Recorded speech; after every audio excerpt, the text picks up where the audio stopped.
Mon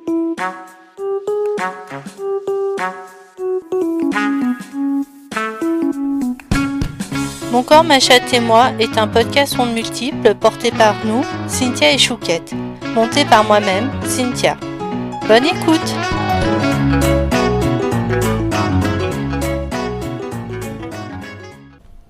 Bonjour à tous! Aujourd'hui, on est dans le podcast Mon corps, ma chatte et moi. Je suis avec la formidable et la merveilleuse Chouquette. Bonjour. Aujourd'hui, on va parler du harcèlement, vaste sujet, et pour ce faire, je suis accompagnée de la non moins formidable et merveilleuse Lucille. Bonsoir. Lucille, est-ce que tu peux te présenter? Alors moi c'est Lucille, j'ai 29 ans, je suis maman d'un petit garçon de 2 ans. Je suis dans le marketing de réseau, je travaille à la maison, mais avant j'étais dans la restauration. Et je suis ravie de pouvoir venir discuter de ce sujet ce soir. Le harcèlement, ça comporte beaucoup de choses, hein, et pas seulement le harcèlement sexuel, comme on peut l'imaginer, ou le harcèlement de rue. Et on va voir, en fait, on va essayer de baliser un petit peu tout au long du podcast les formes que peuvent prendre le harcèlement. En tout premier, déjà, je pense au regard qu'on peut porter sur nous, sur nous les femmes, quand on est dans l'espace public. Je sais pas, vous avez des exemples? Oui, moi je trouve que à chaque fois que je sors, et je suis pas, parce que c'est difficile en étant juste à l'audio, mais vous me verrez en vrai, je suis pas du genre à m'habiller bimbo, alléchante, j'aime bien les tenues à l'aise et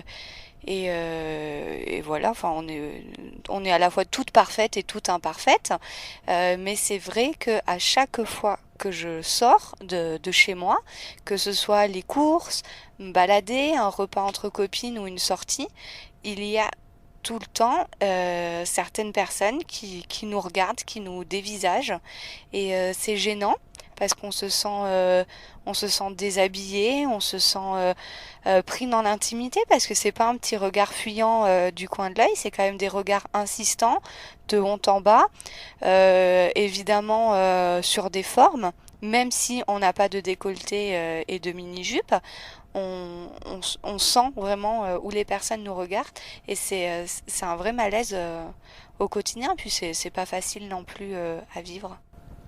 Sachant que même tu pourrais te balader en culotte sans rien risquer normalement. J'ai jamais tenté. Non, mais voilà, normalement, théoriquement, l'espace public est à tout le monde et tu devrais pouvoir t'habiller et être comme tu veux sans être ennuyé. Moi j'ai remarqué que c'est pas qu'une histoire de tenue, parce que je suis déjà sortie de chez moi en jogging, gros sweat, vraiment en mode pas lavé, je sors juste pour un truc et à me faire quand même accoster par un mec qui voulait prendre mon numéro ou ce genre de truc, alors que clairement c'était pas qu'une histoire de tenue quoi. Et ça c'est relou. C'est ça, c'est que c'est pas une histoire de tenue, c'est pas non plus une histoire d'âge, parce que moi je suis plus vieille, et moi j'ai 42 ans, et même encore maintenant je me fais accoster dans la rue.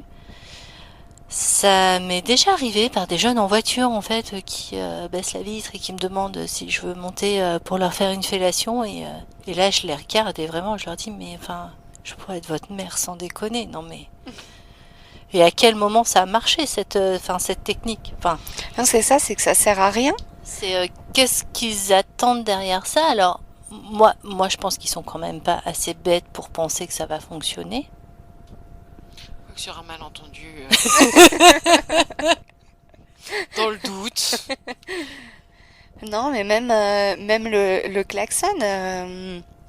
C'est vrai que l'été, quand on va se balader en bord de plage, enfin moi qui étais originaire du sud de la France, après le travail ou juste en sortie comme ça, tout le temps l'été il fait chaud, je sais pas, ça monte à la tête, mais on se fait klaxonner tout le temps. Enfin c'est quand même pas normal. On devrait, comme tu as dit, pouvoir faire ce qu'on veut sans être klaxonné, relooké. Mais même en jogging, le jour j'étais en train de courir, il y a un mec qui m'a klaxonné, que j'étais en mode Avec sa vieille camionnette relou là, quoi. ouais. Je suis dégoulinante, je suis transpirante. À la limite, bon, tu vois que j'ai de la poitrine, mais bon, quand bien même, dessin, c'est dessin, quoi. Au bout d'un moment, pète un coup et passe à autre chose, quoi. Et c'est, ouais, moi je sais qu'il y a une fois, il y a un mec, il y a pas si longtemps que ça, qui m'a, à la fin de mes courses à supermarché, il est venu me voir en mode, je suis désolée de te déranger. En plus, il m'a vous voyez, je voudrais avoir ton numéro, si ça te dit, je fais mon anniversaire bientôt, bah tu viens et tout. Puis je lui ai dit, bah écoute, je suis casée. Il me dit, ah bah surtout si t'es casée, il y a pas de problème, je te laisse tranquille. Mais tu vois, hyper cool. Et ça, c'était, bon, bah, c'était touchant, c'était mignon, même si ça reste un peu gênant, mais c'était pas intrusif. Et le mec, à partir du moment où j'ai dit non, il est passé à autre chose, quoi. Il a pas insisté, il m'a pas traité de pute ou de connasse parce que j'avais refusé. C'est quand il y a pas le respect, c'est chiant, quoi. Oui, c'est ça. C'est en fait, on n'interdit pas aux gens de venir nous parler. Hein, c'est pas ça qu'on est en train de dire. C'est juste qu'il y a la manière de venir nous parler. Et c'est sûr que moi, me klaxonner, me demander si je veux leur tailler une pipe, bah, c'est pas la manière adéquate où j'ai envie qu'on vienne m'aborder. Voilà. Euh, ouais, du coup, c'est pas une question d'âge, c'est pas une question de tenue. Moi, je pense que c'est une question d'espace public, en fait. C'est que l'espace public appartient aux hommes, historiquement en tout cas, et que les femmes restaient à la maison en tant que femmes au foyer, et que du coup, c'est un espace qui se sont appropriés, et c'est compliqué pour certains hommes, en tout cas, parce qu'évidemment, on met pas tous les hommes dans le même panier et voilà, on parle des hommes qui sont pas forcément tout le temps les jeunes de banlieue comme on pourrait l'imaginer d'ailleurs, mais qui peuvent porter en tout cas des regards extrêmement insistants sur nous et c'est relou. Mais que ce soit quand nous on sort pour se promener, enfin de l'ordre du privé, mais ça arrive aussi sur le lieu de travail. Enfin, moi j'étais dans la restauration, mais ceux qui sont dans la vente, qui travaillent derrière une caisse dans un supermarché, il y a un moment on est au travail pour travailler. Et moi, dans la restauration, j'ai eu énormément de 06, de personnes qui essaient de mettre la main aux fesses, des clients, hein, parce qu'on parlera du reste après, mais même sur le lieu de travail, ben, on est comme, euh, je sais plus le mot, une métaphore à l'envers, je crois, qu'on nous met comme un objet, et puis comme si on pouvait faire de nous, ou regarder de nous, ou porter un jugement comme ça sans... Mais pourtant, on reste un être humain, on reste une femme, et on n'a pas à vivre ça, puis ça nous met mal à l'aise. Enfin, moi, je sais que pendant longtemps, j'en ai souffert, ça me faisait une boule au ventre de sortir. J'avais l'impression que tous les regards étaient sur moi. Donc, si je pouvais me cacher avec une longue frange et des cheveux bien gras devant le visage et des vêtements bien amples, ben, je le faisais, alors qu'on est une femme et qu'on a le droit aussi d'être féminine et de se sentir bien et belle sans devoir subir le regard des autres. T'as déjà eu peur de rentrer toute seule la nuit? Ah oui, oui, oui. Et d'ailleurs, euh, une fois, il y a eu plusieurs fois où je suis rentrée très très vite et où j'ai vérifié plein de fois que c'était bien fermé et que j'ai appelé quelqu'un pour sécuriser. C'est vrai que dans la restauration, bah, on rentre tard et bah, dans le sud de la France, bah, quand les gens finissent de manger, ça part en boîte de nuit, c'est souvent des soirées quand même assez bien arrosées. Je fais très cliché, je crois, mais tout le monde n'est pas comme ça, je sais bien, mais ouais, ça reste quand même un beau cliché du sud de la France. Et du coup, bah, quand on termine le service et qu'on rentre, bah, on se fait embêter par les groupes de personnes, les groupes d'hommes qui repartent en soirée, qui peuvent nous suivre et nous faire peur en plus dans la nuit parce qu'il n'y a personne. Et moi, bah, notamment, je peux citer la ville ou pas? Bah, je travaillais à Carcassonne, donc la grande cité de Carcassonne, et j'habitais au centre-ville. Du coup, bah, on passait même un pont au-dessus de l'eau, donc moi j'ai un traumatisme avec l'eau, mais j'avais même peur qu'on me jette par-dessus le pont. Et arrivé à passer en ville, il y avait une place que toute la semaine, c'était C'était gardé un coup par les gitans, un coup par les blacks, un coup mais c'était vraiment impressionnant parce que c'était vraiment un tour de rôle. Mais passer la place, il fallait payer. Et bah moi je peux pas payer pour rentrer chez moi, donc on contourne la place, puis ils voient bien, puis ils insistent, et puis ça peut nous suivre jusqu'à la maison. Puis si en plus c'est en week-end ou que c'est alcoolisé par-dessus, ça va encore plus loin et ça fait encore plus peur, ouais. Et toi, Chouquette, t'as Oui, moi, déjà eu peur de rentrer la nuit? c'est des trucs que j'ai pas vécu du tout. Un tout petit peu pendant mes études. Euh, alors, enfin, moi, de base, j'ai pas spécialement peur de rentrer parce que, voilà, peut-être dans mon petit monde de bisounours, mais en tout cas, c'est pas. Enfin, voilà, rentrer tard le soir, c'est pas quelque chose qui me dérangeait. Ça l'est devenu un peu plus après avoir été emmerdée une fois. Pour le coup bien alcoolisé avec une copine où le mec nous suivait et puis bah ok j'ai fait des arts martiaux et je sais me défendre mais je me méfie toujours du mec qui est en face parce que je sais pas la force que ça peut déployer et moi ivre autant dire que je savais très bien que j'avais pas toute la pleine possession de mes moyens et puis qu'il y avait ma copine avec moi et que enfin voilà moi me battre c'est pas mon délire donc j'y suis pas allée et ce qui est cool c'est que ça devait être genre 5 heures du matin et puis du coup j'ai commencé à parler un peu fort dans la rue et puis du coup il y a un mec qui s'est retourné qui a dit vous avez besoin d'aide du coup qui nous a escortés jusqu'à mon vélo. Moi dans ma tête je me disais je me mets sur mon vélo, je vais partir en danseuse et ça ira très bien, ma copine sur la selle et puis moi qui pédale ça va aller vite et puis je serai vite chez moi et puis j'ai commencé à pédaler et le mec marchait à côté de moi donc c'était un peu Ça n'allait pas pitoyable. aussi vite que tu le Oui, voulais. dans ma tête, c'était mieux. Donc du coup, là, le premier qui s'appelait, enfin Sam, qui nous a donné, qui m'avait justement demandé si ça allait, est revenu et il dit bah écoutez, si vous voulez, moi je vais dans cette direction-là. Et puis du coup, je l'ai raccompagné chez lui le temps que le mec il arrête de nous suivre. Et après, oui, j'ai été un peu plus, moins sereine. Mais, voilà. Après, maintenant, je suis dans une plus petite ville et globalement, je rentre jamais vraiment tard le soir, mais je suis. Ouais, pas d'appréhension au point de me dire je vais devoir contourner, qu'est-ce qui va m'arriver, pas à ce point-là. Mais ouais, c'est des choses Moi, qui existent en tout cas, hein. appréhension à 100%. À chaque fois, si je dois sortir, j'y pense, c'est tout le temps là. Et à un point que je n'irai pas même au cinéma avec des copines si c'est la nuit et que je dois rentrer seule à un moment. Donc si la voiture est garée devant le cinéma, bien sûr que si quand même. Mais si je dois traverser la ville ou marcher seule le soir, je ne le ferai plus aujourd'hui. Rien que d'y penser, ça me dérange et ça me fait mal au ventre rien que d'y penser. Et étant maman aujourd'hui, ce n'est pas du tout un risque. J'ai tellement eu de peur que c'est pas un risque que je prendrai même dans la ville où on est. Je n'irai pas même seule en pleine nuit dans cette ville de peur, ouais, en fait.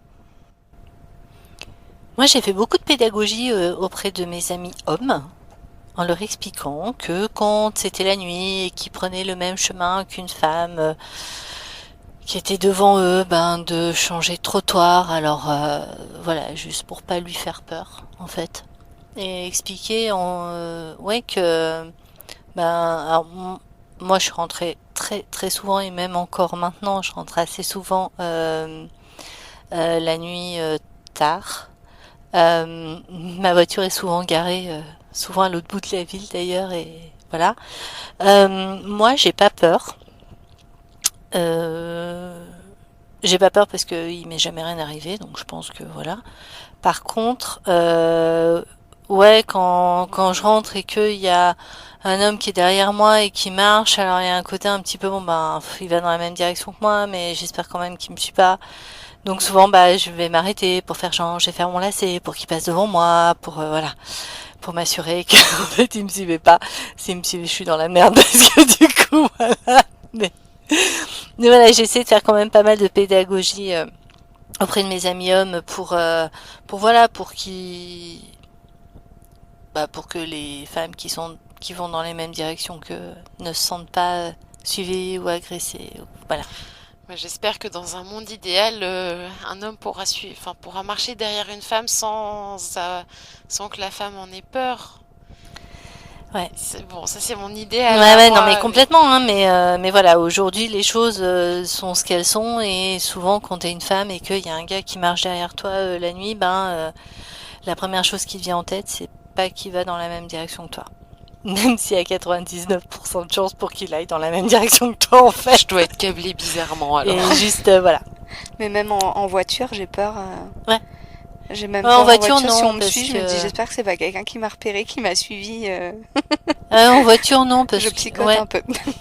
Ouais, une fois que je suis dans la voiture, moi, c'est bon, mais... Ouais. Tu parlais tout à l'heure du harcèlement au boulot. Oui. Alors c'était assez rigolo aussi le fait que tu dises que t'en as marre d'avoir les numéros de téléphone. Je sais pas si on peut le dire. Bah oui, c'est Sachant très intéressant. que ton futur mari a réussi à t'emballer avec son numéro de téléphone, mais pas que. En fait, c'est pas avec son numéro de téléphone qui t'emballait. C'est ça, c'est que sur le lieu de travail, donc dans le service, et en plus, je travaillais dans un établissement qui faisait les concerts le soir, donc c'était pas la boîte de nuit, mais c'est vrai qu'on finissait tard, et j'étais habituée au vraiment lourdin qui laisse son numéro, qui insiste, qui attend la fermeture pour partir avec toi. Donc c'est vraiment quelque chose je déteste me faire accoster sur mon lieu de travail. Je suis là pour le faire le service, prendre une commande, l'amener en cuisine, amener le plat, l'addition évidemment, et au revoir. Merci. Le petit sourire à la limite pour le pourboire, C'est ce que mais j'allais dire, le pourboire si possible, hein. mais c'est tout, et j'étais vraiment en mode machine, que moi c'est comme ça. Et du coup mon chéri est venu manger un midi, donc le midi c'est pas là non plus qu'on est le plus embêté dans les services, quoique on faisait les repas ouvriers, donc pour sortir des jeunes des quartiers, les ouvriers entre mecs aussi, petite généralité, ont des regards aussi ou des réflexions un petit peu olé olé. Mais bon, c'était le midi, honnêtement, j'ai aucun point négatif qui me revient. C'était plus dans la rigolade, toujours un peu limite. On n'est pas obligé de faire ça pour faire rire la serveuse, c'est dommage. Mais voilà. Et mon chéri, donc, un jour m'a laissé son numéro, mais moi, je l'ai jeté à la poubelle. Non, non, non, je suis très têtue. Mais un jour, il est revenu. Je pense qu'il était sur un chantier pas très loin, du coup il est repassé. Et cette fois-là, j'étais pas au service, j'étais à la caisse, au bar. Et au moment de payer, je l'avais pas reconnu parce que on faisait à peu près une centaine de couverts tous les midis. Donc voilà, le passage, ça passe une fois puis on oublie. Mais du coup, il me dit, tout gêné et vraiment rouge et timide comme pas possible. Excusez-moi, mais la dernière fois, j'avais laissé mon numéro. Je suis pas sûre que vous l'avez vu, et je sais pas comment vous dire, mais ce serait possible de vous parler ailleurs parce que bon, c'est vrai que là, vous êtes au travail, et en fait, je sais plus du tout qu'est-ce qu'il a dit parce qu'il me regardait, mais avec des yeux, alors pas du tout à me dévorer, plutôt des yeux de quelqu'un qui fondait. Mais alors, j'ai jamais compris pourquoi, mais c'était tellement touchant et tellement, j'avais jamais eu ça que j'ai craqué. Voilà. Et je suis toujours avec. On va se marier. On a un beau bébé. C'est l'art et la manière de faire les choses bien en respectant la C'est personne, ça. quoi. Ouais, c'est exactement ça en fait, hein. C'est ce que je disais, enfin c'est ce que je disais précédemment. On n'est pas contre le fait qu'on vienne nous parler, mais ça dépend comment on le fait. Faut que ce soit Oui, si c'est pour respectueux. entendre juste t'es bonne en passant, bon, ça va, quoi. On n'est pas obligé de nous prendre pour des princesses quand on nous parle, mais juste nous respecter, éviter les insultes et les comparaisons. Ce que j'avais pu trouver relou, c'est l'accumulation dans la journée. Je me souviens une fois, donc faire un alerte, enfin rentrer pour aller faire mes études, et du coup devoir prendre le train et de me faire accoster à la gare de Lyon une fois, à la gare de Paris encore une autre fois, et là ouais, il y avait un peu d'appréhension à sortir de la gare pour faire mes changements de train parce que je me disais je vais me faire accoster, alors pour peu que j'ai une jupe, j'avais le droit à un thé bonne, mais et c'était plus dans la répétition. De me dire si je me pose sur le banc, tiens, il y a lui, il va venir me voir, et puis il change de gare, et puis attends, il y a lui encore qui vient me voir. Et au bout d'un moment, il y en a un, je lui dis, écoute, c'est la troisième personne qui m'accoste aujourd'hui, juste, il faudrait être tranquille, quoi. Et l'accumulation que fait, même si c'est fait, des fois avec bienveillance, bon, pas toujours, mais même si c'est fait avec bienveillance à chaque fois, quand c'est le troisième ou ou le quatrième de la journée, au bout d'un moment, c'est un peu, foutez-moi la paix, quoi. Oui, il y a ça aussi, c'est intéressant aussi ce que tu dis, c'est cette histoire de répétition, parce que quand tu es une femme dans l'espace public, en fait, ça t'arrive pas qu'une fois, en fait, dans ta journée ou une fois par semaine, ça t'arrive, Ça peut arriver, en tout cas, plusieurs fois dans la même journée, ouais. ouais, déjà quasiment à chaque fois que tu sors, tu vas tomber sur un relou qui va te faire une réflexion. Alors après, c'est des choses qu'on a intégrées aussi, donc du coup, on n'y fait même plus gaffe, mais voilà, entre les regards qu'on a parlé tout à l'heure, les remarques plutôt désobligeantes du t'es bonne ou voilà ce genre de choses, où on te siffle ou voilà. Euh, les numéros de téléphone qu'on peut laisser au boulot aux serveuses, les filles qui vont courir et qui se font klaxonner, enfin voilà, et j'en passe. C'est-à-dire que ça fait vraiment partie du quotidien et ça use en fait et c'est pénible. Tout à l'heure, tu parlais du harcèlement au niveau de ton boulot avec les clients. Oui, Euh, il y a une autre forme de harcèlement aussi qui existe, c'est celle au travail. oui. Moi, j'ai eu du harcèlement macho, j'ai envie de dire le mot qui vient, d'un de mes patrons. Alors j'ai eu énormément de patrons parce que ce qui me plaisait dans la restauration, c'était de faire les saisons. C'était bien payé, ça permettait de bouger. Voilà, donc j'ai rarement été au chômage, mais je changeais souvent de patron et du coup heureusement. Et un jour, je suis tombée dans une entreprise qui aurait pu être correcte et aller très très loin à mon avis, mais avec un patron un petit peu trop macho. Et donc j'étais au service au début. Pourtant, j'ai un bac pro cuisine. Du coup, quand il y a eu un manque en cuisine, je suis passée à la partie cuisine. Alors déjà, quand j'étais en service, ce patron qui s'appelait Guillaume, parce que je vais parler de plusieurs exemples ce soir, ça va permettre de mieux me repérer. Donc Guillaume, donc déjà au service, nous prenait déjà comme des objets. Donc on était des serveuses, des femmes, donc c'était à nous de faire le ménage. Bon, c'est pas au patron de faire le ménage, mais bon, c'était vraiment l'exemple de la femme, la mauvaise image de la femme, et qui nous rabaissait tout le temps. C'était vraiment assez dur à vivre déjà au quotidien. Et quand je suis passée en cuisine, ça s'est aggravé jusqu'à de la violence parce que donc il y avait le patron et il y avait le second de cuisine et du coup moi en cuisine et le second de cuisine qui était en plus jeune que moi un jour m'a donné pour rigoler des coups de torchon. Alors ça c'est un jeu en cuisine qui est juste mais extraordinaire, que tout le monde s'amuse mais qui fait mal, qui fait des hématomes qui peuvent aller jusqu'à 10 centimètres de diamètre sur le corps.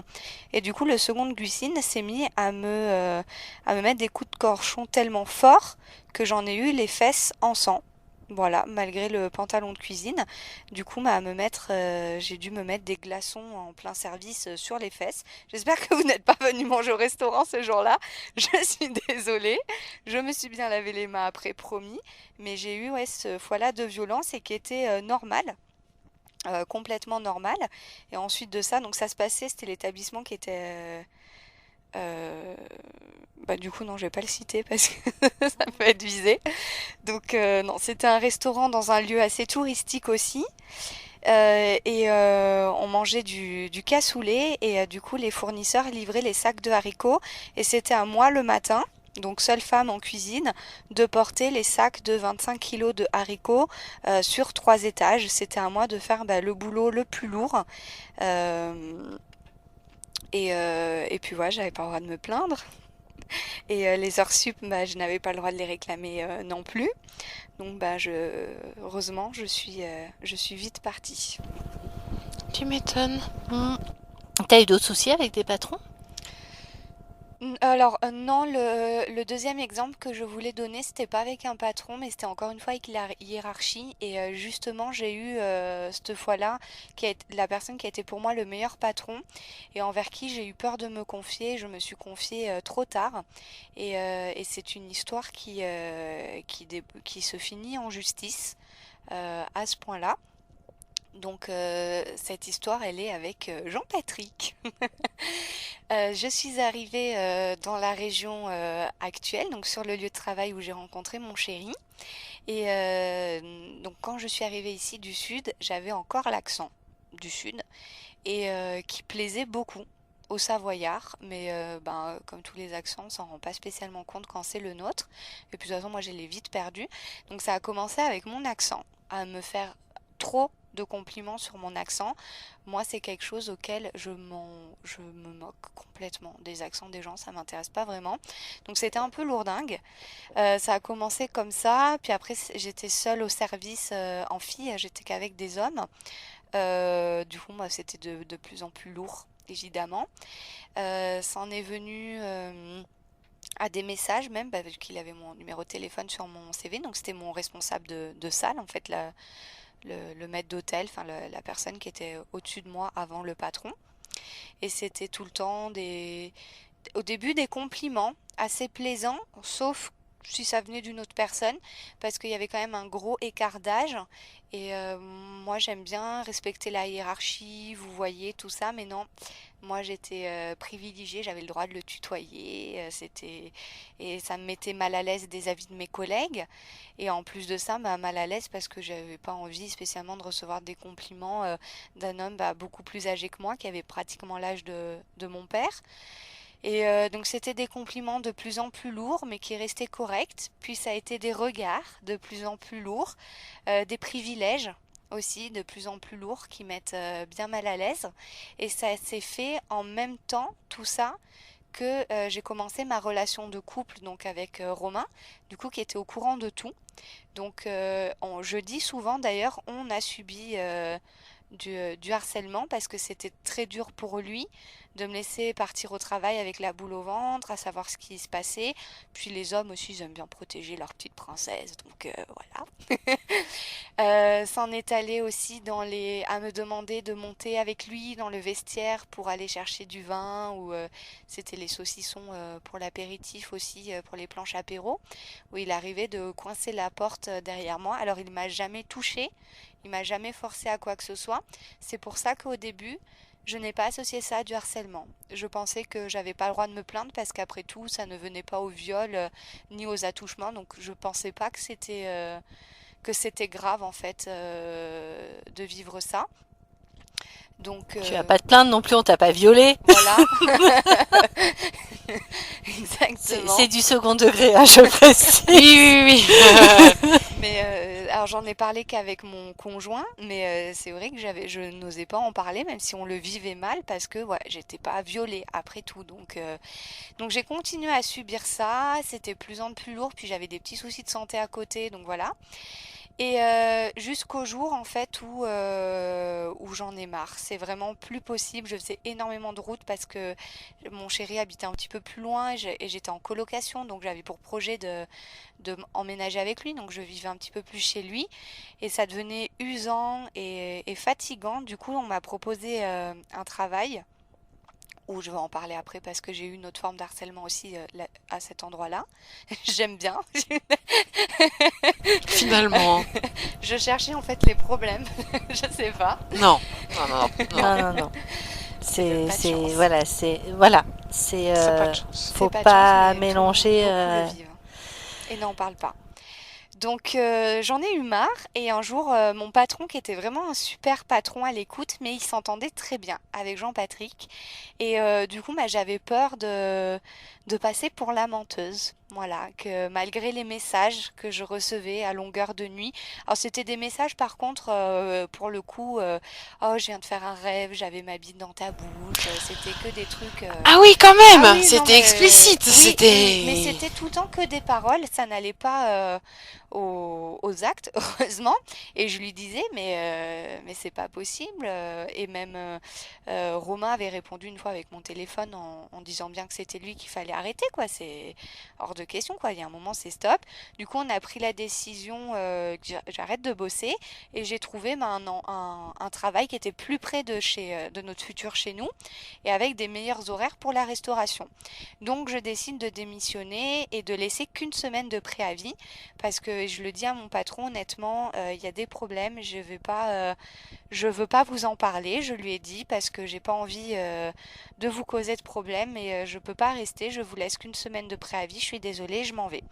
Et mon patron qui a l'habitude de retenir personne, je pense qu'il a raison, on peut pas retenir les gens qui prennent une décision. Il y a assez de demandeurs d'emploi en France pour courir après les serveuses, je l'entends bien. Du coup, il m'a dit oui, bah, pas de souci, j'appellerai le comptable et je te ferai tes papiers. Donc c'est vrai que j'étais un peu déçue, mais soulagée et les jours qui me restaient, j'allais vraiment très très peu travailler avec Jean-Patrick. Du coup, c'était un soulagement. Et j'ai passé l'après-midi avec des amis faire la chasse aux Pokémon. Il y avait l'application Pokémon Go qui était sortie, donc ça nous faisait décompresser un petit peu. Et là, du coup, mon patron m'appelle et il me dit, écoute Lucille, je suis désolée, j'arrive pas à m'y faire, j'ai pas bien réagi. Moi j'aimerais te retenir, tu bosses bien. Dis-moi qu'est-ce qui se passe parce que hors de question que je me sépare de toi, mais professionnellement, hein, aucune arrière-pensée venant de lui et c'était un patron, enfin vraiment très correct et à sa place, je le répète. Et du coup, bah, j'ai dit, ben, j'ai plus rien à perdre. Donc, je vais tout dire. Et là, il était complètement choqué et déçu que je ne lui ai pas parlé plus tôt. Et il m'a dit, ben, laisse-moi un peu de temps, tout ça. Et il s'est mis à appeler parce qu'il y avait un turnover énorme de personnel. Et on avait eu juste avant ça un petit jeune qui nous avait rejoint. Et il lui faisait aussi du harcèlement à lui, alors toujours que des paroles, mais c'était même, enfin pour un petit jeune de 20 ans, il n'était pas obligé de dire, bah attends, on va aller dans, il n'y a pas de client ce soir, bah viens, on va aller dans le champ de maïs derrière, je vais te la mettre par derrière, tu vas voir, ça va te faire sourire, ou il disait ça aussi. Excusez-moi, alors pour l'audio guide, j'ai les yeux en train de s'écarquiller, mais non, mais vraiment, mais non, mais vraiment, mais non. Voilà.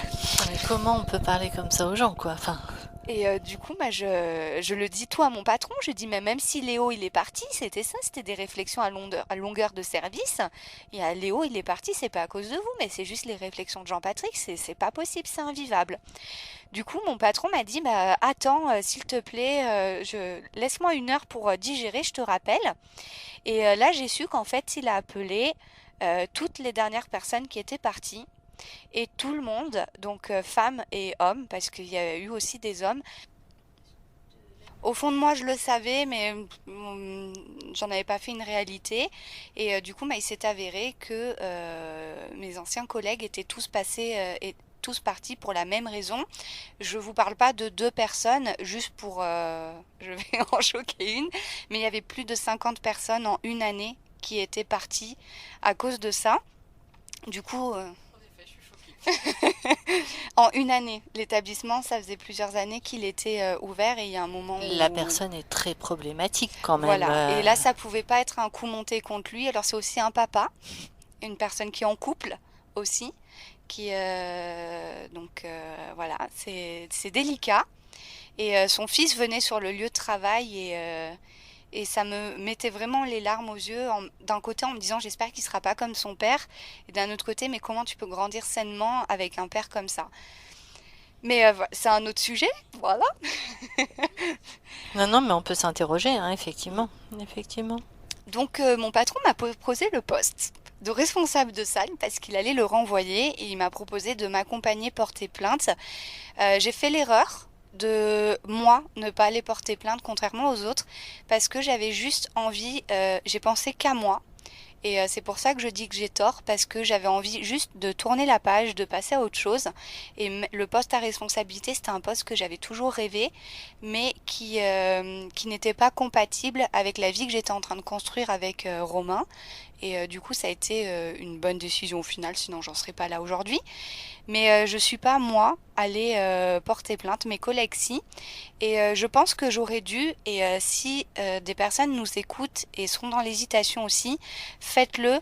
sans penser à vous, mais penser aux autres en fait. Juste que ce soit écrit quelque part et que si un jour ça dérape, ça va un petit peu plus loin, qu'il y a un dossier et que la police ou les gendarmes, je sais pas qui s'occupe de ça, mais que la jeune fille, la jeune serveuse ou le jeune serveur ne soit pas pris en fait en, comment on dit, 50-50 ou avec des hésitations, que ces paroles soient vraiment prises comme la vérité de suite parce qu'il y a déjà une traçabilité quelque part en fait. Donc j'aurais dû le faire pour, euh, pour qu'il y ait un dossier un petit peu plus complet. Et aussi avoir le statut de victime aussi. Que Ah ben ça j'en c'était, voulais voilà. pas. Non mais j'entends bien, mais c'est important aussi. D'ailleurs, c'est comme tu disais, quand tu dis je cherche en plaisantant, mais non, en fait, tu cherches pas. On cherche jamais, en fait, à se faire harceler. Et alors, le mot victime, effectivement, est un peu galvaudé, du coup. Mais voilà, en tout cas, on cherche pas à se faire harceler. Non, non, non, j'ai jamais, jamais voulu ça. Jamais hésité non plus. Je pense que c'est important de, voilà, de le redire quand mesdames ou même messieurs, hein, enfin qui que ce soit d'ailleurs, dès l'instant que vous vous faites harceler, c'est qu'il y a un vrai problème et c'est pas de votre faute à vous, c'est de la faute du harceleur. Faut pas tout mélanger. Non. Comment ça se termine cette histoire? Les ponts étaient coupés directement, donc mon patron a renvoyé du coup Jean-Patrick. On s'est recroisés de loin à un moment donné sur le lieu de travail quand on a dû chercher nos papiers. Et j'avais la protection de Romain, j'avais la protection de mon patron. Et j'ai vu dans Jean-Patrick un regard, j'ai ressenti qu'il avait honte et qu'il comprenait qu'il était allé trop loin, comme s'il avait fait inconsciemment, que c'était vraiment pour rigoler, pour se détendre, ou comme si pour lui, il s'était pas rendu compte du mal qu'il avait fait. Et c'était impressionnant ce changement de regard, mais le mal était fait et c'était trop tard. Donc aujourd'hui, je n'ai plus aucun contact et je n'en chercherai pas. Et grande victoire pour le coup par rapport à ce que je disais tout à l'heure, c'est que je suis retournée plusieurs fois sur mon lieu de travail et je n'y pense pas systématiquement, je n'ai pas la boule au ventre non plus. Je préfère être ailleurs, c'est sûr, mais c'est pas pire quand même. Donc je pense que je m'en suis bien sortie parce que j'étais bien accompagnée, bien à l'écoute et que j'ai su prendre les bonnes décisions. Et en espérant que Jean-Patrick ait compris et que il arrête de harceler les gens. Mm, j'espère aussi. Euh, Tu trouves un autre boulot du coup? Oui, je trouve un autre boulot avec les personnes âgées. Rassurez-vous, c'était pas le problème. Que la personne qui m'a trouvé le travail devient mon harceleur et encore une fois, pas sexuellement, mais donc enfin si Jean-Patrick c'était du harcèlement sexuel du Ah coup. bah oui, hein, quand tu dis à quelqu'un que tu veux mettre sa bite dans sa bouche, Mais là effectivement, on est sur quelque chose de sexuel. c'était entre le harcèlement macho et le harcèlement violent. Alors, cette personne s'appelle Mohamed. Et alors, attention, femme n'a pas le droit de parler et que c'est à lui d'avoir le dessus et le dernier mot sur tout le monde. Donc, déjà, avoir un collègue comme ça au lieu de travail, c'est vraiment pas commode. Et il y a un moment aussi où moi, je suis pas là pour rien. J'ai fait des études, j'ai un bon CV.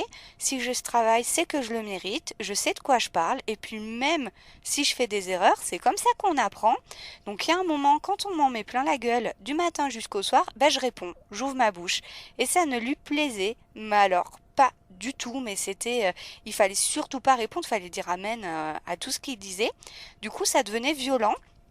Donc c'était des bousculades, c'était des coups bas de maternelle, à cacher du matériel professionnel, à éteindre la machine derrière toi, Et- Oui, c'était très pitoyable et c'était pas qu'avec moi, c'était vraiment avec tout le monde sauf avec la directrice parce que je suis restée en très bon contact avec la directrice adjointe qui est même dans mon équipe aujourd'hui dans le marketing de réseau et il était même comme ça avec elle et c'était de la violence verbale à se mettre vraiment très près de la tête et c'est quand même notre espace, on n'a pas à avoir quelqu'un qui vient nous parler et nous positionner nos visages à vraiment limite à nez. Et c'était tout le temps comme ça. Et de toute façon, si tu réponds, je t'en mettrai une, t'as pas à parler. J'étais responsable de salle, il était animateur, on travaillait pas ensemble. Il y a un moment, j'étais pas sa supérieure hiérarchique, mais quand même, on était aussi équitable, quoi. C'est pas, j'étais pas son petit chien. Et puis même, on parle pas comme ça à son supérieur ni à ses employés. On parle pas comme ça tout Aux gens, court aux gens. exactement, merci.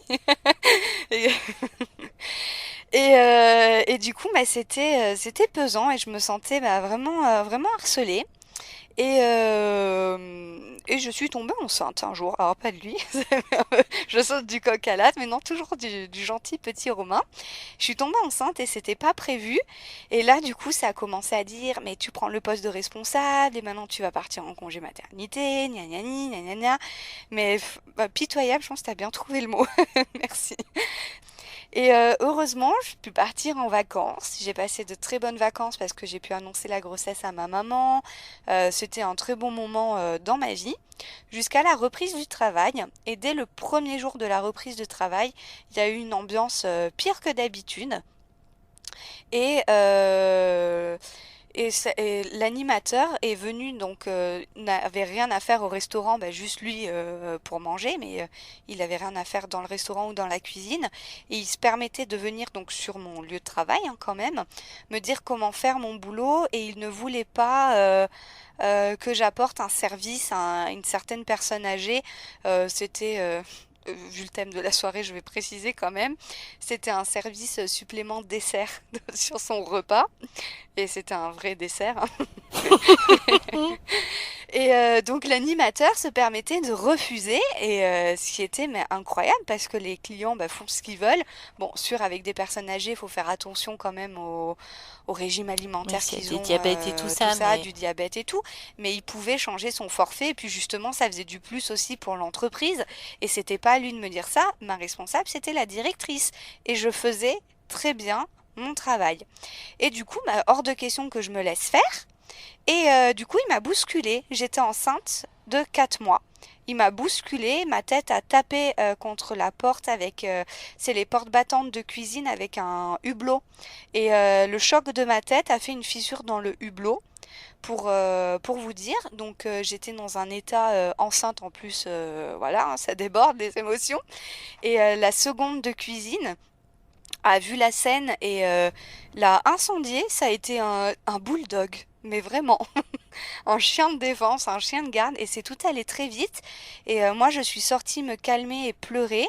Et mes collègues m'ont conseillé d'aller voir un médecin, de me mettre en arrêt, que c'était pas possible, parce que ma directrice était au courant de tout ça, mais ne voulait pas le renvoyer parce qu'elle avait peur de pas retrouver un animateur derrière. Donc ouais, c'était un travail aussi où on subissait beaucoup la pression, mais c'était pas une excuse et c'était allé trop loin. Du coup,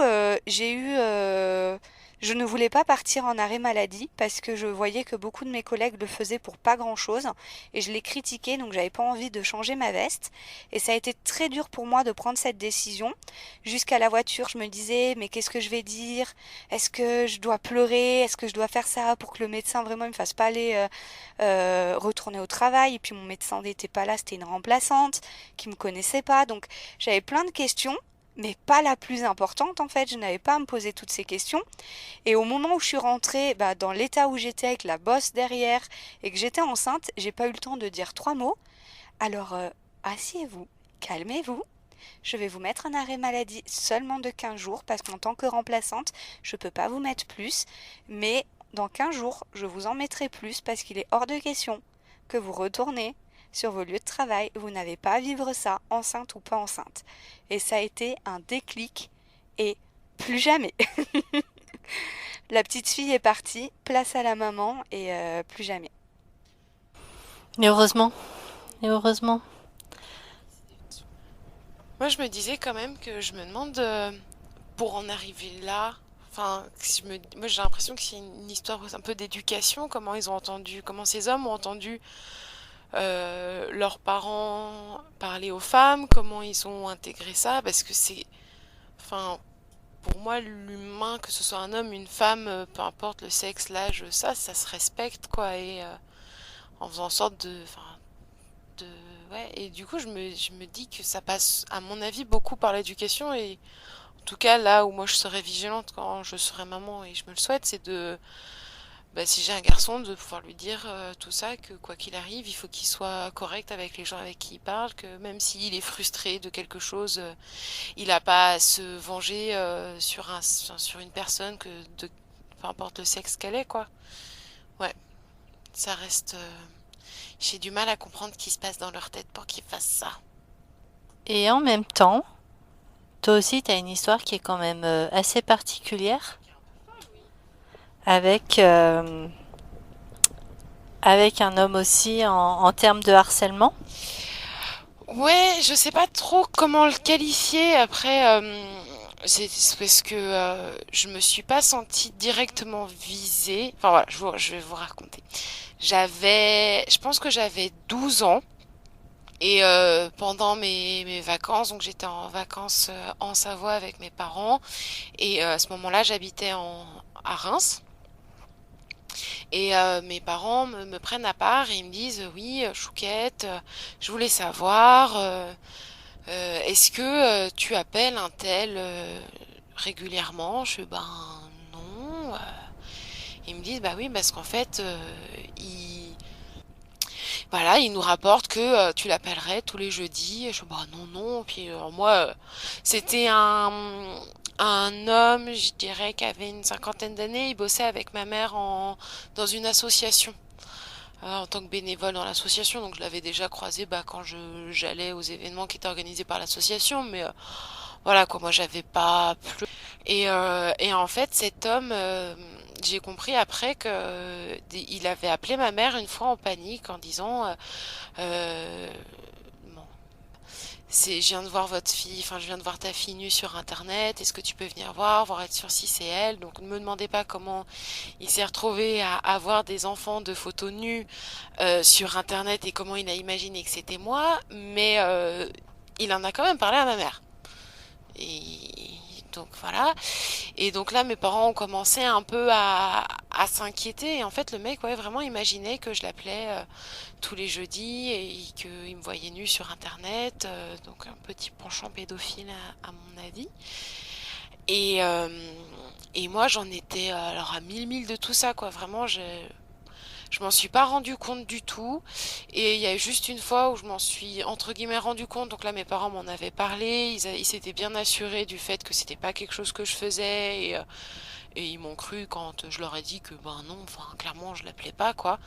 Et en fait, ils venaient régulièrement sous ma fenêtre, même si j'habitais au septième étage d'un immeuble, pour essayer de me voir en fait depuis ma chambre. Il y a notamment une fois où donc ayant l'histoire en tête, où je vois qu'il est là en dessous et je fais maman, maman, il y a machin en bas. Et du coup, elle me prend par la main, elle me met dans le salon, elle me ferme le rideau à toute hâte. Et j'étais en mode, ouais. Après, ça en est un peu resté là. Mon père l'a revu après. Il en a reparlé avec lui. Mon père a estimé qu'il n'était pas pathologique, pas dangereux. J'avoue que je comprends pas trop comment il arrivait à cette conclusion-là, mais en tout cas, moi dans la foulée, je déménageais en Savoie avec ma mère et mon frère, et du coup, ça a mis court de cette manière-là à ça en tout cas et puis après, ma mère m'a demandé régulièrement, notamment quand il y a eu Facebook, elle m'a demandé quel genre de photos je mettais sur Internet pour savoir est-ce que j'étais retrouvable facilement, est-ce qu'ils pouvaient accéder quand même à des photos de moi. Et j'ai pensé porter plainte quand j'étais au lycée. Et finalement, flemme. Enfin, il y avait un truc de, ouais, enfin, ouais, j'avais ça. ça m'a marqué, ça m'a pas traumatisé. Enfin voilà, ça m'a chamboulé, ça m'a quand même posé des questions, notamment, pourquoi mon père il voulait entre guillemets continuer de le voir, sachant qu'est-ce qui s'était passé. Et puis vu que j'étais plus du tout dans la même région, je craignais rien. Donc ça a mis court et finalement, toujours aujourd'hui, j'ai pas porté plainte. Ouais, même ça va même au-delà du harcèlement, hein. Pour moi, ça va même, on est même sur de l'agression, hein. Moi, je le considère ouais comme de l'agression, en tout cas. Et aussi du harcèlement, en fait, le fait de te regarder par la fenêtre, enfin, Je pense, enfin, en tout cas, mes deux parents ont réagi à leur manière. Ma mère vraiment en maman louve, en maman protectrice, qui avait peur pour moi. Mon père plus a essayé de comprendre et je sais que ça a été un sujet de dispute entre les deux parce qu'ils avaient pas du tout la même vision et la même manière d'appréhender les choses. Et je pense que pour mon père, j'étais en sécurité, je craignais rien. Et lui s'était assuré, entre guillemets, que ce soit safe. Et ma mère, plutôt dans quelque chose de plus protecteur, voulait plutôt couper les ponts et mais voilà, donc mes parents ont eu deux manières de réagir. Après, j'en veux pas à mon père d'avoir réagi comme ça. Il a fait comme il a pu aussi et il avait ses raisons, même si bon, ça reste encore un peu flou et pas très compréhensible pour moi que il ait juste dit ok.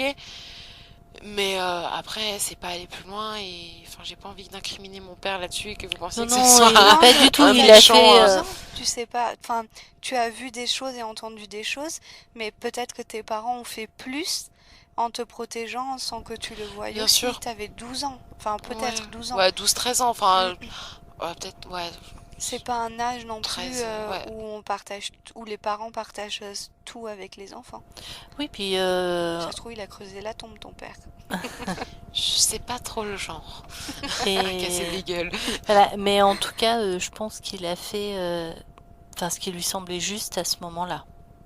Donc, Mais ça reste un...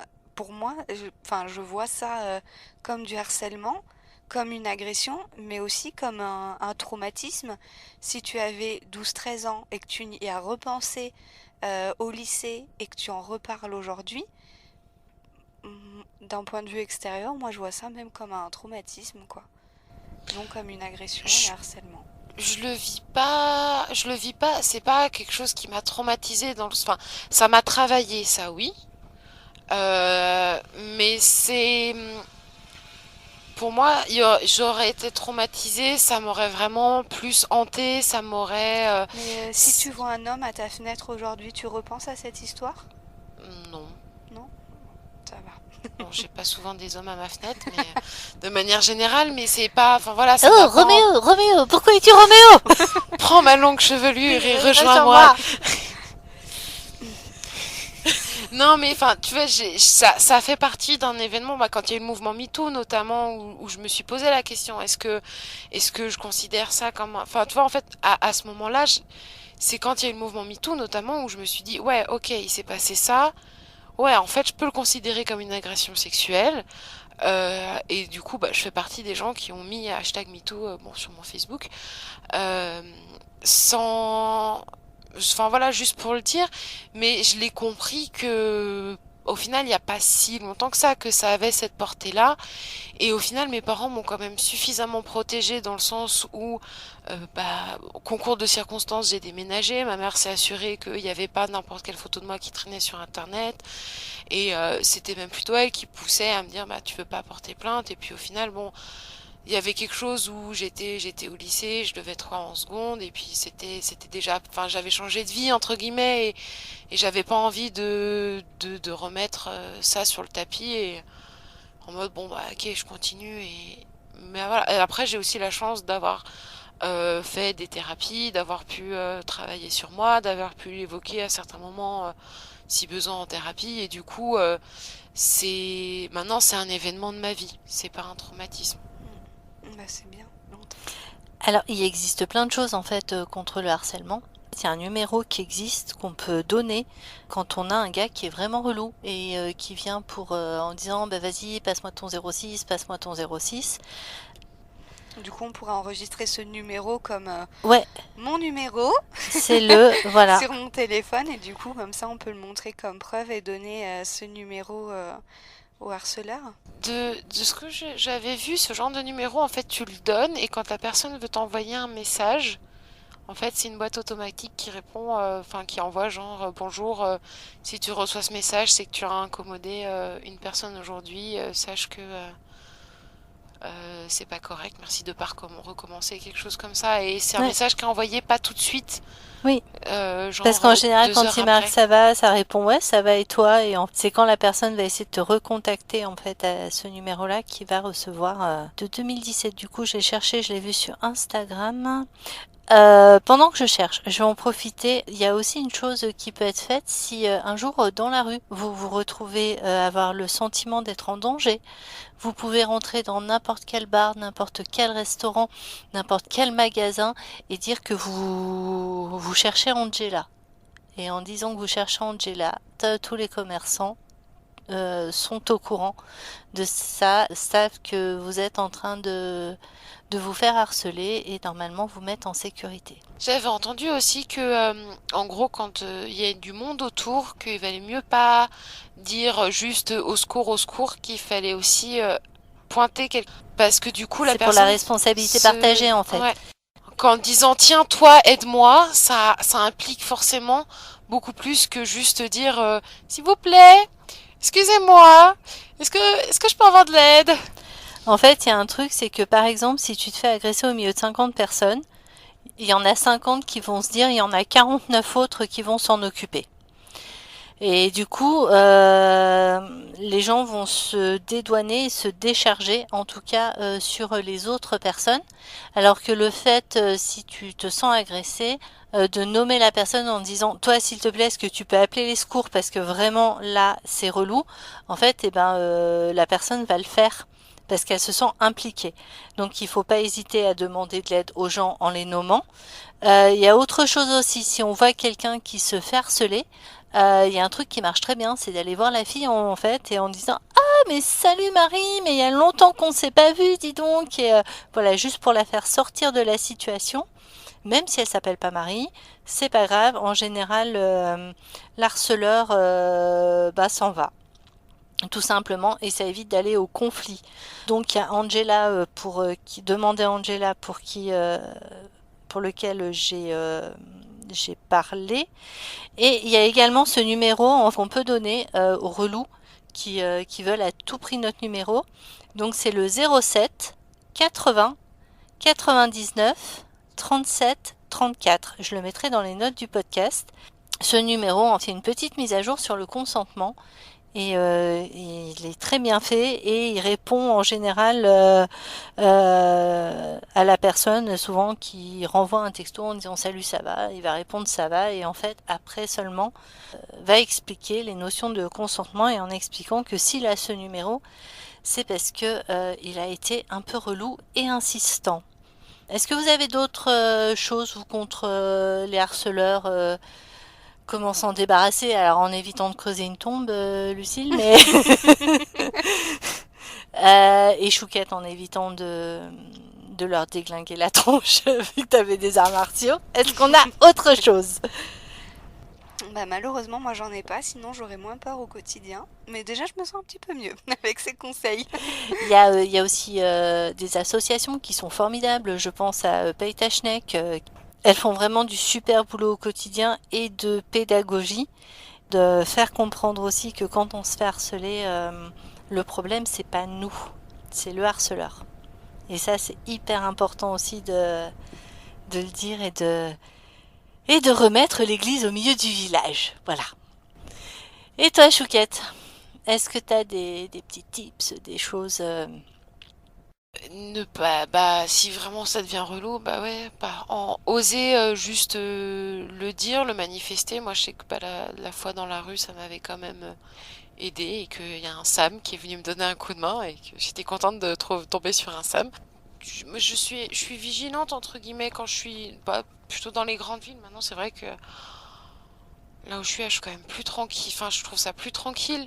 Mais dans les grandes villes, je sais que dans les métros, enfin grandes villes, même quand j'étais dans le nord, hein, dans les grandes, enfin, quand il y avait le métro, j'étais vigilante à si je voyais un mec mettre une main aux fesses à quelqu'un que j'allais entre guillemets un peu plus regarder en mode est-ce que ça va pour la fille? Est-ce que des fois j'allais interpeller aussi des personnes en Ah, mais mode là, on est même carrément sur une agression pour moi, la main aux fesses. Enfin, tu vois, la main aux ouais, fesses, les mais c'est toujours frotteurs et délicat tout. de se dire est-ce que c'est un petit jeu entre eux? Enfin, tu vois, moi ça m'arrive de mettre les mains au cul à mon mec, mais c'est mon mec quoi.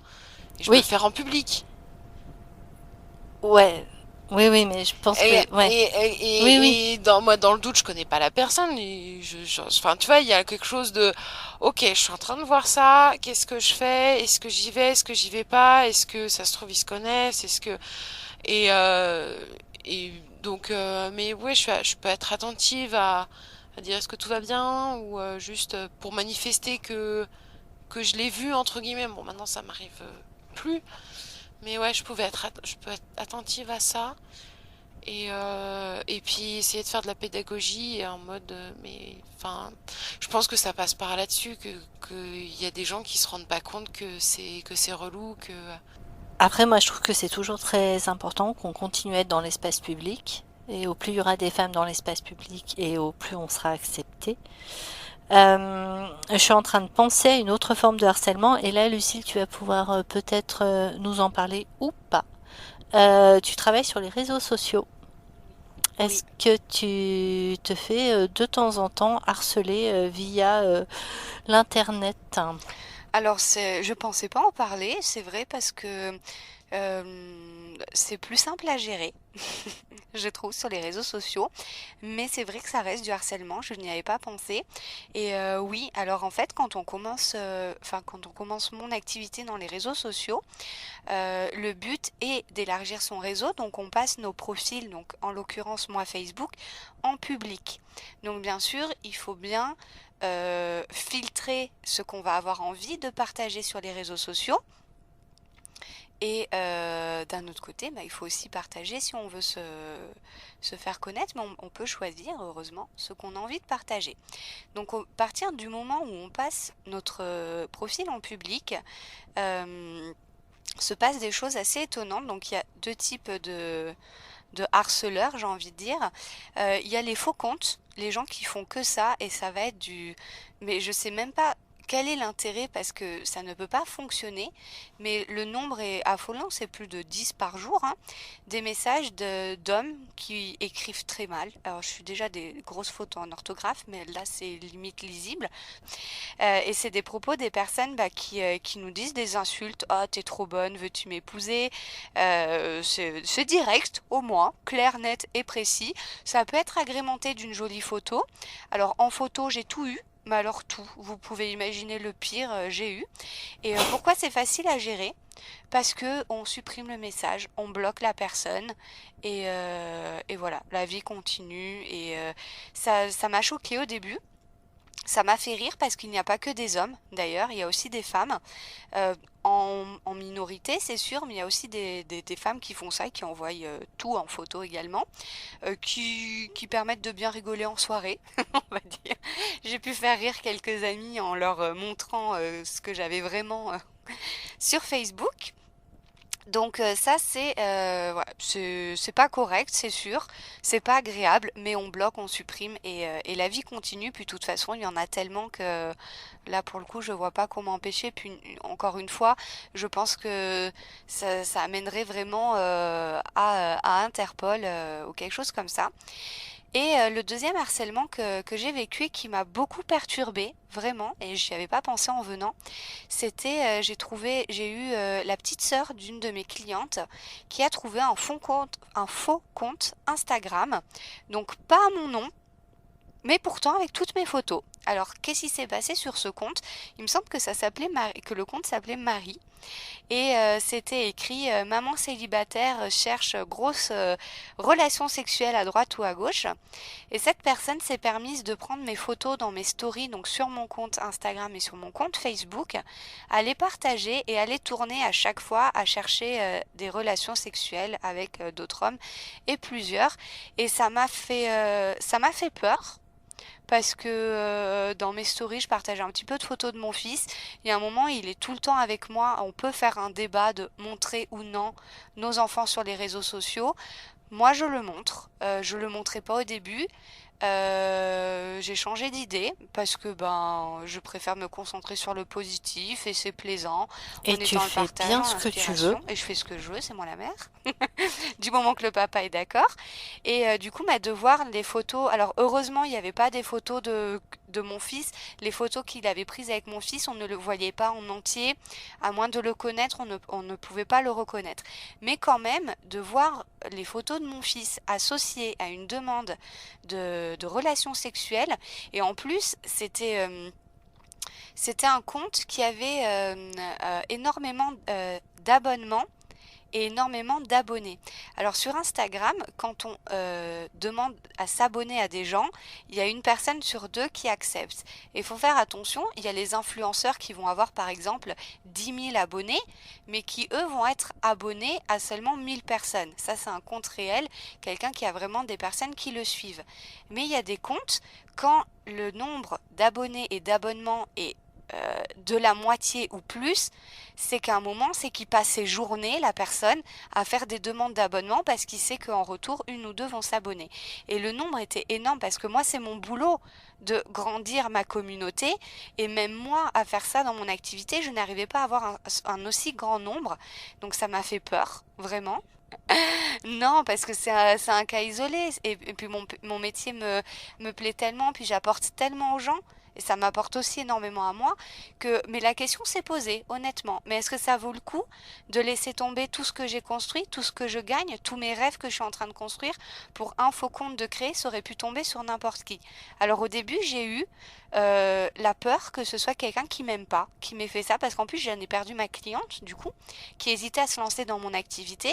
Et évidemment, ça lui a fait peur, et j'entends bien. J'aurais moi-même, ça aurait pu me freiner, mais ça reste un cas isolé, ça aurait pu tomber sur n'importe qui, c'est comme ça. Du coup, j'ai eu peur en fait que ce soit quelqu'un que je connaisse et du coup, on connaît tous, on a tous normalement dans nos contacts quelqu'un qui, faut pas dire qui c'est, mais qui s'y connaît un petit peu bien en informatique et qui peut nous renseigner sur le sujet.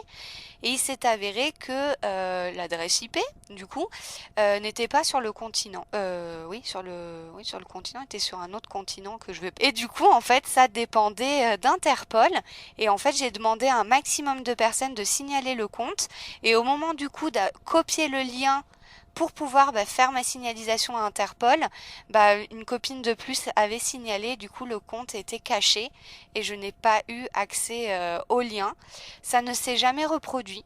Mais ça reste du harcèlement et du coup ce qui veut dire que ce n'était pas sur le continent, c'est que c'est vraiment quelqu'un qui alors du coup j'ai eu l'information après que c'est un piège à hommes. En fait, il y a vraiment des plateformes dans certains pays qui font ça pour gagner de l'argent. C'est des grosses arnaques illégales et où peut-être même le FBI doit rechercher. Mais le but, c'est d'avoir des hommes qui réagissent et quand ils réagissent, ils vont pouvoir avoir accès à leurs données. Ça fait un peu comme cheval de Troie et voilà, ça a été un faux compte pour arnaquer les hommes. Mais là, même au-delà du harcèlement, c'est de l'usurpation d'identité Oui, d'une aussi. certaine manière. Oui, Enfin, aussi. c'est... Donc c'était une grosse arnaque. Même au-delà de ça, alors moi je t'avais lancé sur le sujet pour autre chose parce que Ah très mince. souvent sur ton compte Facebook, je vois des t'es belle. Ah oui, c'est ça. C'est quand je le vois, je clique sur le profil pour le supprimer parce que je sais très bien ce que c'est. Ce qui est vrai, hein, voilà, ce qui est vrai, t'es très jolie, mais est-ce que vraiment c'est utile de Non, marquer un t'es belle oui, sans dire bonjour, sans rien du tout, c'est t'es belle alors que tu parles complètement non, et d'autre puis chose. même si tu changes ta photo de profil et que je viens à dire t'es belle, je te dirai pas t'es belle, je te dirai ah Cynthia t'es magnifique ou Voilà. le t'es belle comme ça qui Non, puis sert c'est à des gens rien, qui il te est... connaissent aussi, tu vois. Oui, oui, oui. Là, c'est des gens qui Non, te connaissent c'est pas, des qui ne inconnus t'ont et jamais non. parlé, et la première interaction qu'ils ont avec toi, c'est le t'es belle. Et voilà. Encore ces gens, j'ai eu des pires, mais du coup je clique oui sur la personne et je vois dans les messages que cette personne a essayé de me contacter que c'est passé donc dans mes messages indésirables. Ouais, Messenger nous fait quand même un un pré-tri. petit ou un pré-tri qu'on peut retrouver assez facilement, que je ne connaissais pas avant de faire mon activité d'ailleurs, parce que je n'étais pas très réseaux sociaux avant. J'aime bien changer d'avis. C'est bien. Et du coup, c'est souvent des personnes qui m'ont déjà contacté en message privé. Et du coup, maintenant, enfin, ça fait vraiment 2 clics en haut à droite, les 3 petits points, bloquer ou signaler la personne. Je bloque et je signale. Et voilà, pour pas que ça tombe sur une petite jeune fille de 12 13 ans, innocente, Mais qui pense bien faire. j'ai l'impression que l'écran fait que il y a des gens qui s'autorisent beaucoup plus facilement à rentrer en interaction de manière brutale, à envoyer des photos de leur bite, à insulter en mode t'es belle, tu me réponds pas, vas-y salope, pourquoi tu me réponds pas, de de de fait d'avoir l'écran, qui comme si ça levait une sorte d'inhibition et que ça oubliait que c'était un humain et que ben Ouais, les gens se permettent plus de choses sous couvert moi de je vois des fois, l'anonymat. enfin sur Mais même nous, enfin pas du tout dans le harcèlement, mais c'est vrai que l'écran enlève ça parce que même quand on a l'habitude de s'écrire, bah c'est pas comme si on se voyait. Quand on se voit, on va dire une formule de politesse, se saluer. Là, des fois, quand on a quelque chose à dire, on va direct dedans, sans filtre, hop, on va dans le sujet au lieu de se dire oui, bonjour moi la et première, d'être hein, le nombre de correct. fois où j'envoie des messages, Bah, toutes les deux, on fonctionne t'en es où beaucoup de tel comme ça. truc, alors que c'est le premier message de la Oui, oui, journée, mais c'est c'est... comme si c'était une longue conversation qui s'arrêtait jamais Ouais. vraiment. Mais après, c'est avec Mais des gens que tu connais voilà, aussi, du coup. Donc, c'est ça. c'est là Et aussi la ouais. différence aussi, je trouve. C'est des codes qui ont été mis, en fait, entre toi et les autres personnes, en tout cas. Bah, que vous n'êtes pas forcément obligé de vous saluer et que, voilà. C'est des codes, en fait... ouais, que vous mettez en place, voilà, implicite, alors que bah, les gens que tu connais pas, oui, leur première interaction, enfin, non, quoi. Moi, je vois souvent, enfin, souvent, oui, justement, sur Instagram, des personnes que je suis qui, de temps en temps, partagent les mots, enfin, les messages insultants et à répétition. Et j'avais bien aimé, je sais plus si c'était un hashtag ou en tout cas, est-ce que tu le dirais un truc genre, est-ce que tu le dirais à ta mère? Est-ce que c'est le genre de propos que tu dirais à ta mère? Un peu pour essayer de faire tilt en mode est-ce que le premier truc que tu dirais à ta mère c'est enfin une insulte ou salope ou et bon malheureusement tout le monde ne fait pas l'effort mais ouais de remettre un peu d'humanité. Et même au-delà, est-ce que tu irais le dire à une personne dans la rue que tu connais pas, que tu irais la voir directement, aller l'insulter? Coucou, tu veux voir ma bite? C'est Tiens. ça. Non mais, alors ça porte un nom, ça s'appelle des exhibitionnistes, ça a toujours existé, mais enfin bon, voilà quoi. Et pour en revenir aux réseaux sociaux aussi, il y a une arnaque qui circule, que nous on connaît travaillant sur les marketing de réseau, mais qui serait très intéressante pour tout le monde à connaître. Il y a une grosse arnaque, et j'en ai reçu encore une aujourd'hui. C'est oh mon Dieu, Lucille, est-ce que c'est toi sur la vidéo? Ou oh, Lucie, je viens de regarder cette vidéo, regarde, tu es nue dessus. Et la personne qui vous l'envoie a eu son compte piraté. Et du coup, si vous cliquez dessus, c'est un cheval 3, que ce soit sur téléphone ou ordinateur, ça peut faire de très très très très gros dégâts. Donc il y a un moment, faut être aussi franc avec soi-même parce qu'on a tous envie de cliquer pour aller vérifier. Mais est-ce que vraiment vous avez fait des photos nues? Moi, c'est pas mon cas, donc du coup, je ne vais pas regarder ces vidéos parce que c'est impossible d'avoir des photos nues de moi. Et dans le cas où vous en aurez fait, bah, faites attention où elles sont rangées pour Oui, si vous prenez des photos vous de nu, choisissez où vous cadrez votre tête mais vous montrez rien, ou vous cadrez votre corps mais vous ne montrez pas votre tête. Ça permet de se protéger un peu quand même. On va peut-être conclure. Est-ce que tu veux conclure, Lucille? on n'avait pas prévu de coucher ensemble ce soir. Je suis déçue. Ah zut Excusez-moi. Non mais c'était très drôle. Je m'y attendais pas en plus, c'est drôle. Je vais le garder. Euh, Au moins, c'était avec politesse. c'est ça. Non, non, mais voilà, et tu demandais mon consentement. Non, vraiment, je me suis pas sentie harcelée. C'était parfait. Ouf. On est dans les clous, Le tout va podcast bien. est sauf.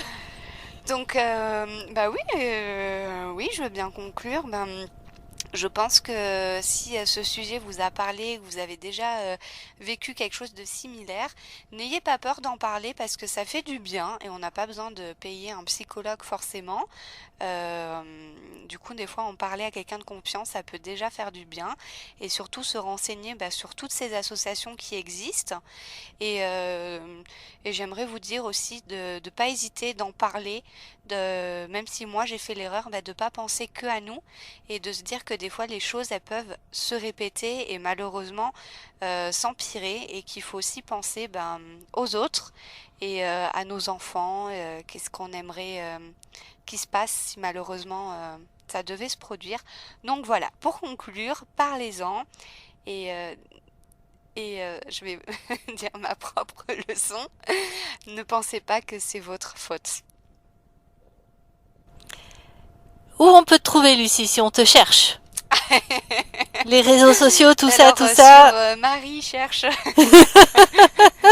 Non, alors sur Instagram et sur Facebook, c'est très simple, c'est Lucie le neveu et en fait ce que vous allez trouver en me suivant, c'est une maman motivée, déterminée, qui respire la joie de vivre, qui est là pour aider les autres. Donc je suis influenceuse de santé, donc je suis aussi VDI, je propose des compléments alimentaires de santé pour retrouver l'énergie, la forme, ça peut être aussi la perte de poids, mais vous inquiétez pas, je partage aussi tout plein de conseils et d'astuces gratuitement. Parce que j'adore ça.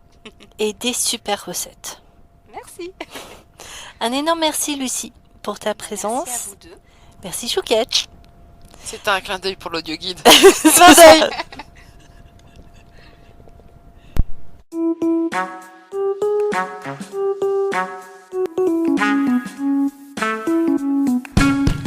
Merci d'avoir écouté ce podcast. Il a été présenté par Cynthia et Chouquette, la réalisation était faite par Cynthia, la musique était de Amaria. Les dessins étaient de Jasper. Si vous voulez participer, vous pouvez me contacter par mail à ondemultiples@gmail.com. Tous les liens sont dans la barre d'infos. Parce qu'il existe autant de sexualité que de personnes, parce que nous n'avons pas tous la même histoire, la même éducation, la même culture, les mêmes désirs et les mêmes tabous. Nous avons tous nos différences et nos libertés. À travers les portraits intimes de ces témoignages, le but est de délivrer une expérience et non pas une vérité. Les propos de nos invités n'engagent qu'eux.